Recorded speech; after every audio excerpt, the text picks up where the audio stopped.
Hello.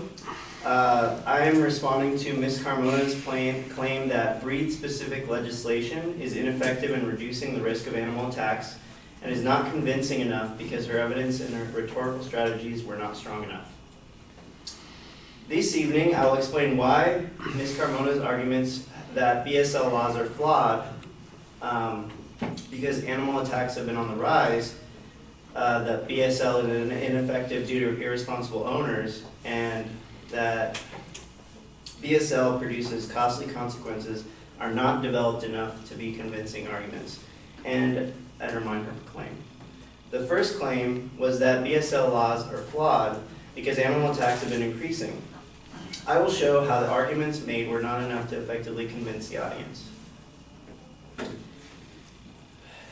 The arguer reported that the UK's Dangerous Dog Act bans any pit bull and their crossbreeds, and that reports from the UK say that there have been a 41% increase over 10 years.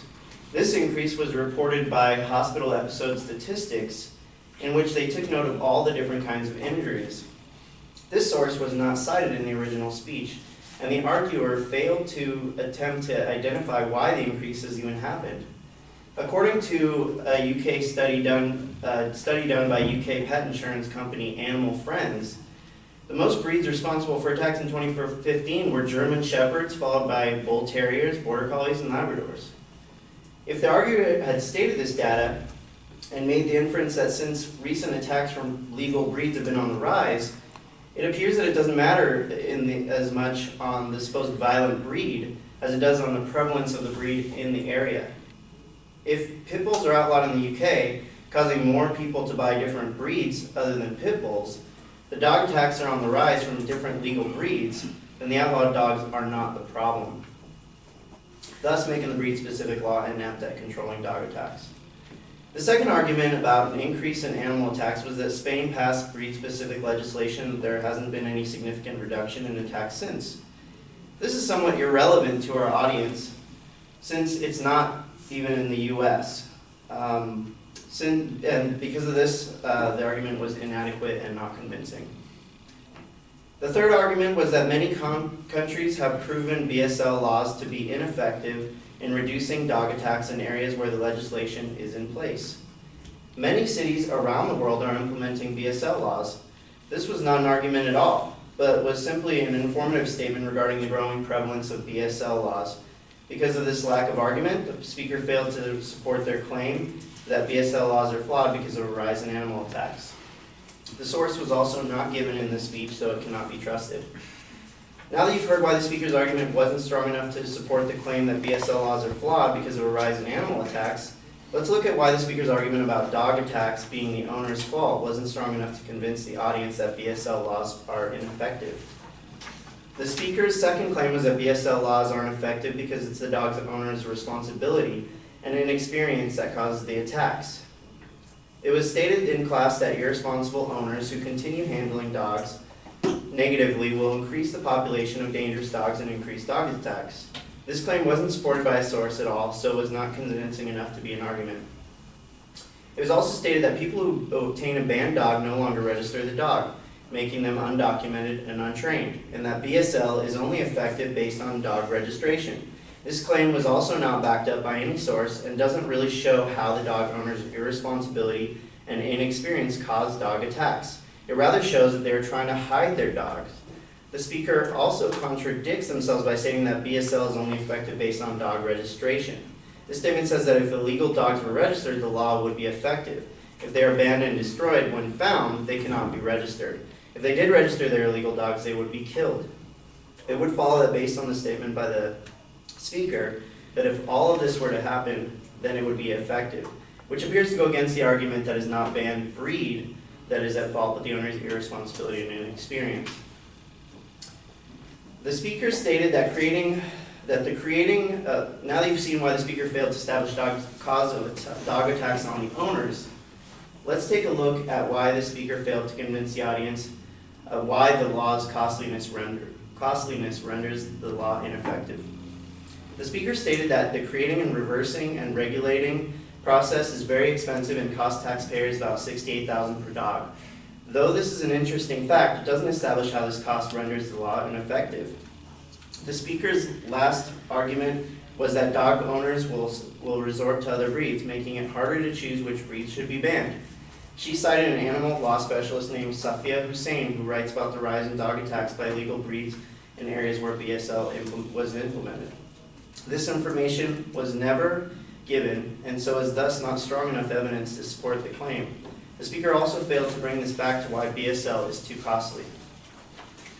Now you've learned how the arguments made by the speaker that BSL laws are flawed because animal attacks have increased. It's ineffective due to irresponsible owners, and it's too costly and is not developed enough, undermining the speaker's claims.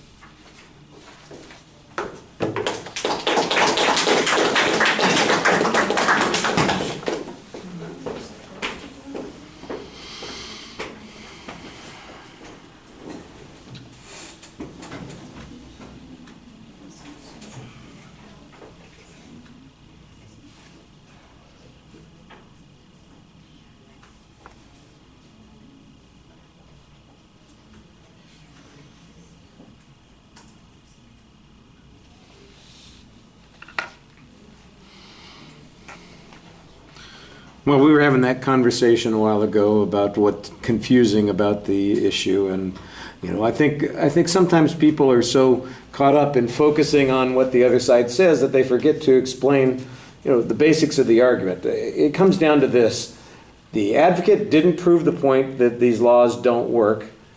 The idea that the owners are responsible for this problem actually contradicts the position that the advocate is taking about these laws and whether or not they would work. And the cost issue is not relevant to whether or not it's effective. That's what your argument is. You just reduce it to those particular points. Now, the first point, I thought that you did offer some reasonable presses on all of the information that the advocate's taking, but you do get caught up a little bit in the minutia, and we're back to the same issue. So, dog bites increased in England in the United Kingdom after they passed breed-specific legislation. So what does that mean? Does that mean that the BSL didn't work, or does it mean that other dogs just, bit more people? I don't know. The advocate seems to be arguing that the legislation didn't work because we had an increase in the number of dog bites. Your argument, I think, seems to suggest that we're just getting more data on this, and it's not really that there are any increase in dog bites. And by the way, did the advocate's evidence ever refer to any dog bites from the breeds that were banned? Because if there isn't a bite from a breed that's banned, then it seems like it's the opposite conclusion that we should be going to, that the legislation is actually working in this particular situation, because there aren't any dog bites from the breeds that are banned. And that's, how else do you measure effectiveness? If we're worried about pit bull bites and there weren't any pit bull bites after the breed-specific legislation was passed, doesn't that mean that it's working? Why is it more complicated than that? I think you get kind of caught up in this other idea about what the numbers mean, and it doesn't come across as clearly as it should. The argument about Spain, you kind of dismiss because you're suggesting that they're not really comparable. And then the argument about other cities. There's sometimes when you say that the advocate doesn't present the evidence, but then you had just quoted the evidence. So that's a little bit weird. I know that we talked about this in our discussion beforehand. You need to tell the audience, here's what they said in their speech. They provided no evidence to support this. That's as far as it needs to go, all right? Because like we talked about, the fact that they have something in their outline, but if it wasn't in the speech, as far as anybody here is concerned, they didn't hear it. It's like if you were on a jury and I didn't show you the gun, but there was a gun at the trial and said, well, we think that's applicable there. You wouldn't be allowed to do such a thing. So why is it that it's okay for you to do? That's not the way I think you want to go at it. I did think that you did a good job on the cost argument, suggesting that it's not really relevant to that particular issue. You've got an interesting point on the dilemma, but you need to explain it a little more clearly on that third point. Or I guess it's the second point, actually, whereas the advocate is presenting the claim that it's the irresponsible owners, and the advocate says, if the owners did adhere to the law, those breeds would have been killed and we wouldn't have had the bites. But because they don't do that, then we get the problem increasing. Well, wait a second.